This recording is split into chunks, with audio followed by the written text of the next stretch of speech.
Alright, hey guys, welcome back to another video, and today what we're going to pretty much do is what we do after every single patch. We wait about a day and then we look through pretty much the original thread where the patch notes were posted. We're going to look through what people are saying about it, what devs are saying about it. We're going to go through it. I'm going to give any information that I have out, and also we're going to see what the devs say. So yeah, without further ado, I'm going to link this down below. And also, before I do start, two things. Once this video is live, I'm gonna be live on Twitch for the next couple hours. The link will be down in the description if you want to go check it out. Also, I'm gonna be doing kind of like a fundraising stream.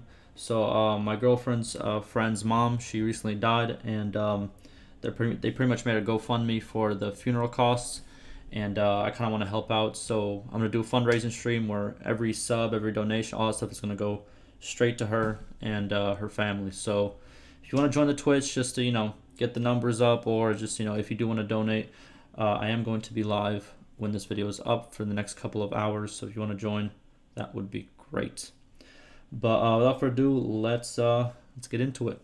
So yesterday I received this patch, and it was a lot in terms of gigabytes, like 13.5 gigabytes. But at the same time, it was some very, very good changes, and also a lot of back-end stuff that I think they put into the game. Because of like all the next patches that are coming, they're going to be a lot bigger, and they're going to include modding tools and stuff of that nature, right?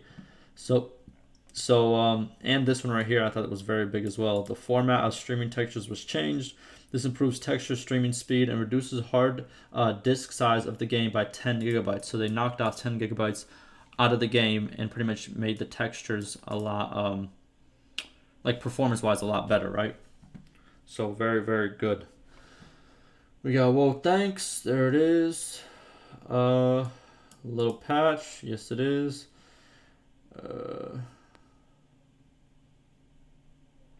So pretty much the not being able to talk to prisoners between cell doors is fixed.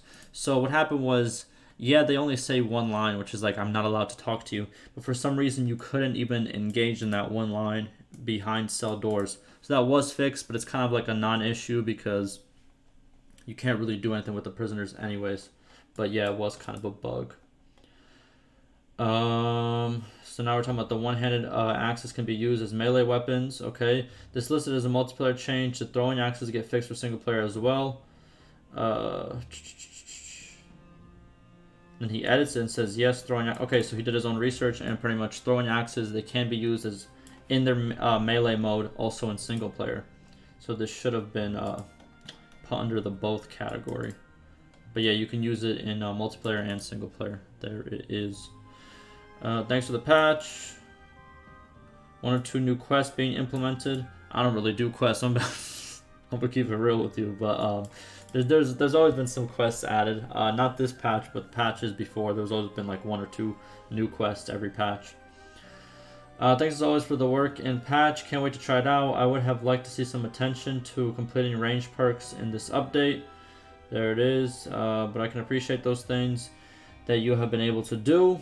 Does anyone know if any attention was paid to the bugged riding perks reported as a 1.5.1? I mean, I will check them out anyways, but it's nice to know in advance.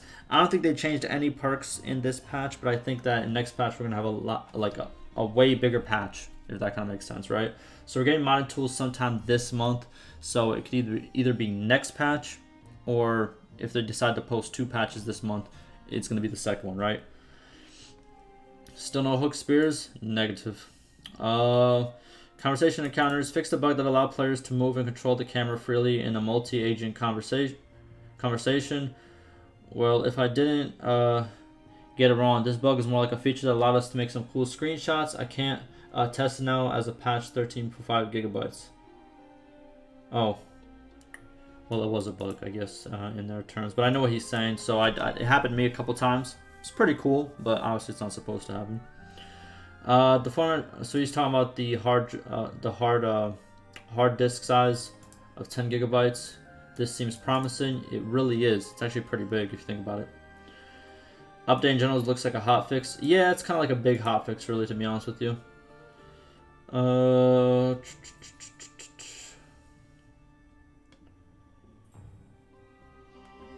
Wow, 13 gigabytes for this. It's a small patch, all things considered. Those art changes must really move the needle. Removed all old sheep, added new sheep model animations, priorities, haha. Hopefully he's being joking, but like, hopefully he is joking, but I can already tell if I keep going into this thread, there's going to be a lot of people who hit the classic 13 gigabytes, no content? What in the world? But yeah, you know, sometimes it does happen like that. Rather than this joke, shame. You see, this is what I'm saying. It's like...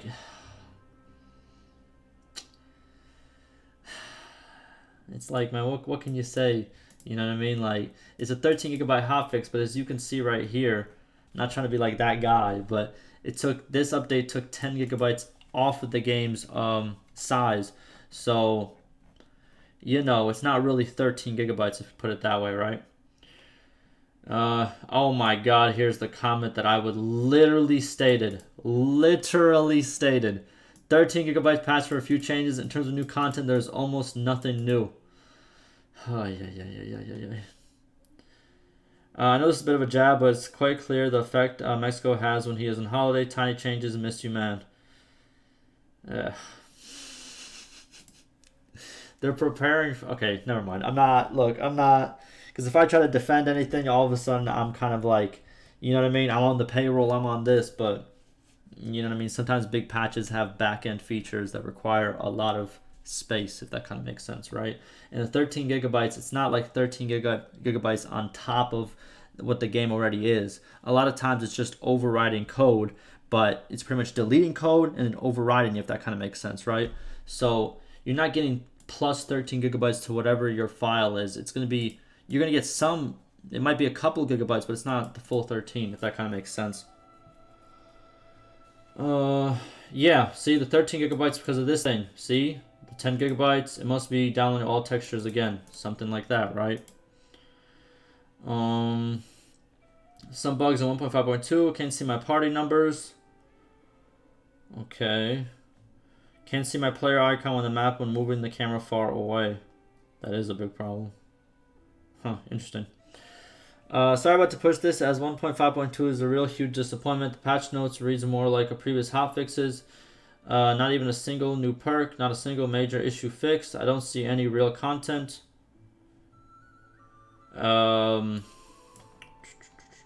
This is pretty major, but like I said again, it's not something very shiny. It's not a game feature, but this is pretty major. You know. Maybe it's the comment before the storm. The next patch will be big. Yeah, there's been hints that the next patch will be big. Obviously, modding tools is coming. And even in this patch, we see right here. Where is it? So, modding tool fixes in preparation of the eventual release. So, they are going to release it very soon. And they've, done some improvements and fixes. And they're letting you know right here that, you know what I mean? There are stuff that's being done in the back end that you don't see yet, but they are going to come out very soon. What else we got? Excellent, now I can go see the town barber. There it is. Sorry, I had to go see about a sheep. Oh my god. Alright, good one. I have to admit, in this case, you are not wrong. I expected more than from 1.5.2. Even the work on the quest still leaves major issues with number of quests. Okay, we got quest issues. List goes on, and no mention about resolution of several existing bugged perks, including the riding tree, which was supposed to be finished. Okay.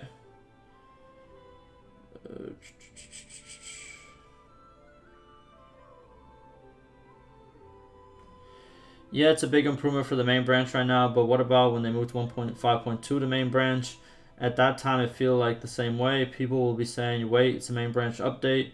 I do really hope that this time one can say this is really about pushing the beta 1. Bro, it's just a number. I think people are getting too dramatic about this. I think it's way too dramatic, in my opinion. Like, it's just a number, bro. Like, 1.5.2, 1.5.1, I'll keep it 100 with you. It's just a number. Like, it's not that big of a deal. Plus, the changes were significant in terms of performance, backend, and stuff like that. Obviously, people don't care about that as a player, but you kind of should, in a way. It kind of makes the game a lot better to play. And how smooth the game plays, you know, it kind of dictates how much enjoyment you have out of it as well, right? How many people work for Tail Worlds? A sheep texture? This is getting ridiculous. Alright, alright, alright. let me explain something. So, the devs have stated that they want to, whenever they have something to release, they'll just release it when it's finished, right? So, obviously, the sheep texture was finished. So, they just decided to release it with this patch, right? What they can do, and I'm pretty sure a lot of people aren't going to like this option as well, is they can wait 3 months in between patches and put out huge patches every 3 months. You know what I mean? That are going to cause huge amount of bugs, and then not do a hot fix for 2, 3, 4 weeks, maybe even a month, or even until the next new big patch. And yeah, we could do that, or we could do what they are doing right now, which is a couple hot fixes and a couple patches per month. So I think what they're doing is a lot better than what a lot of other game companies, I'm not naming any game in general, but a lot of game companies, they make 3 to 4 big patches a year, if that even, sometimes only 2, and then hot fixes once a month. So if that's what you want to do instead of what they're doing, then that's cool. Then we're going to get a lot of content, right, in quotation marks. We're going to get a lot of content, but at the same time, it's going to be a lot more problems. There's not going to be a lot of hot fixes and stuff of that nature. So I don't know. What would you guys rather have, in my opinion? I like the general, like, you know, as soon as something's finished, put it out there. Sometimes it's small, sometimes it's big. That's just how, you know, it works. Or people like these huge patches, like every, let's say, 3-4 months. Next, nothing is stopping them from implementing more to 1.5.2 with hotfixes, like we saw with 1.5.1. Remember 1.5.1 went through 2 major War and Peace hotfixes. Yeah, but the hotfixes for the War and Peace was just to fix previously added stuff to 1.5.1. It didn't really introduce new things, if that kind of makes sense.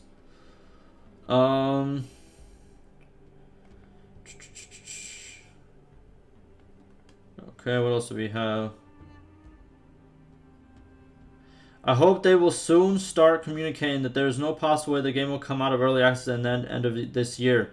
Anyone who is thinking to buy the game should have the hope/information from Nintendo that the game will fully release in a couple of months. Alrighty, so here's the post that we just read that's going to have a full release in a couple of months, and that they should, what's it called? Anyone who is thinking to buy the game should not have the hope/information from Tail Worlds that the game will release in a couple of months. Alright, let's read this. So this right here is the Steam page. This is where you buy the game. Obviously you can buy it on different platforms, but all platforms have this little early access thing, right? So this is before you buy it, by the way. So let's read this. Approximately how long will this game be in early access? While we do not have a set date for a full release at this moment in time, we expect that the game will be in early access for around a year. Not the end of this year, for around a year. And when did this game come out? March 30th. So March 30th, 2020. So around a year would be around the time of March 30th, 2021. Not the end of this year. All right, let's keep it going. So what else have they said? Our focus is ensuring that the game will be fun and enjoyable rather than imposing a deadline that might have a negative impact on the final product. Boom. So there is no official deadline. It's not going to be released exactly in a year. And also the devs have stated a lot of times previously on the forums that that if they need to push it back to make sure the game has more updates and more things added to it, they will. Also, once the game is released, they won't stop working on the game, because if you've played any other game of the Mount & Blade series, they never stopped working on their games as soon as it was released. They didn't just throw it out there and said, all right, here you go, bye, see you later. There's been DLCs, there's been other changes, there's been other updates. Like I don't. Oh yeah. Let me just chill out, all right? Like it just. Let's keep reading. Who said end of the year? Yep, there it is. This guy actually provides good info on the forums, an actual productive person of the forums.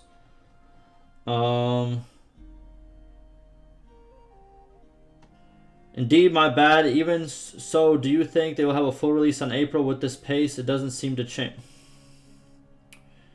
Let's see.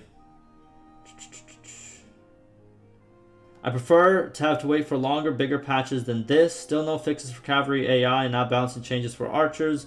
I suppose that I should stay out of the game for more time. Anyway, thanks for the work. Well, okay. So this person wants to do the bigger patches, wait for them longer.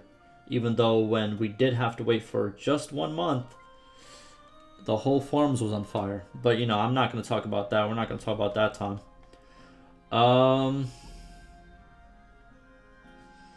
See, I believe this is called blind trust, which generally I don't, but that's your perspective and opinion, which... Okay, hold on. What did he say?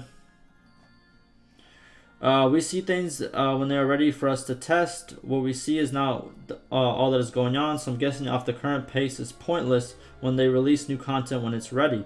They claim to be on pace, so until they say otherwise, yes, I believe we still have full release in April. In the end, I don't care as long as they're actively developing the game. I'm not going anywhere. So I believe this is called blind trust. Okay. I wonder, though, if instead of Tale Worlds, it was EA, would the reaction of the game be as priced as AAA? Empty shell. Yes, I'm disappointed, angry with Tale Worlds. This is a very bad and slow development. Alright. I'm just going to answer this guy one thing, then I'm kind of off this thread. So, here's the comparison to Tale Worlds and EA. So, EA has a track record of being garbage. I think a lot of people can understand this. A lot of people can follow up with this. They have a track record of being garbage. They release a lot of versions of the same game with minor improvements every year. They are the epitome of, you know, doing pay to win in a lot of their games. And they don't really deliver.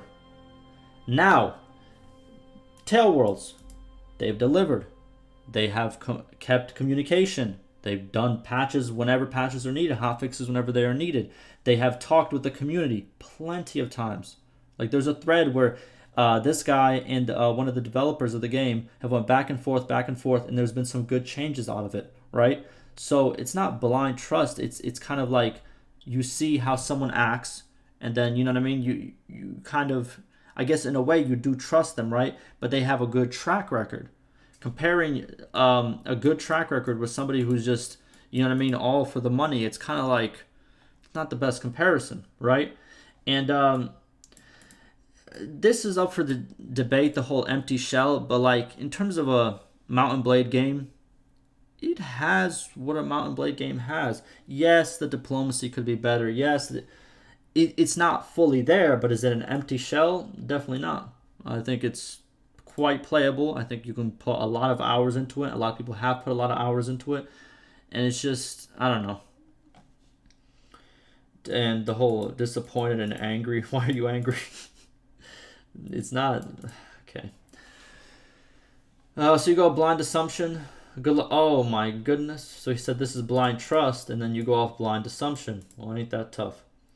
I listen to them and set my expectations. Don't point to blindly assume that they will happen in 6 months in time. Yep.